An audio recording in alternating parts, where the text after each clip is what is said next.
কীর্তনের পরিকল্পনা নিয়েছেন উনি অলরেডি 25 তারিখ আছে ডিসেম্বর উনি বলেছেন I had a plan we had a plan. আমি মনে হয় আগামী 12 ফেব্রুয়ারি আপনারা যদি ওনাকে নির্বাচিত করেন ওনার পরিকল্পনা ওনার যে প্ল্যান সেটা উনি ইনশাআল্লাহ বাস্তবায়ন করতে পারবেন। আর একটু আগে আমাদের নেতা আমির হোসেন মহাশয় যে কথা বলেছেন আমরা আমাদের চট্টগ্রাম পৌরের উন্নয়নের ব্যাপারে উনি অবশ্যই পদক্ষেপ নেবেন এবং চট্টগ্রামের বিভিন্ন ধরনের যে উন্নয়ন আছে সে উন্নয়নের ব্যাপারে উনি ইনশাআল্লাহ আপনারা যদি আগামী 12 ফেব্রুয়ারি ধানের শীতের পক্ষে দেশটির সংসদীয় এলাকায় বিশেষ করে বৃহত্তর চট্টগ্রামের সকল প্রার্থীকে বিজয় অর্জন করে আমাদের এলাকা তারেক রহমান সাহেবের হাতকে শক্তিশালী করবেন এই আশা ব্যক্ত করে সকলকে ধন্যবাদ জানিয়ে বিশেষ করে আজকে যারা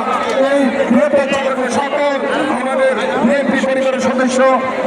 সাংবাদিক ভাইরা আমাদের ছাত্র বিএনপি যুবদল ছাত্রদল মহিলা দল শ্রমিক দল কৃষক দল এই আজকের সভাকে সফল করার জন্য আমাদের নেতৃবৃন্দকে ধন্যবাদ জানিয়ে আমার বক্তব্য শেষ করতে আল্লাহ হাফেজ। বাংলাদেশ জিন্দাবাদ।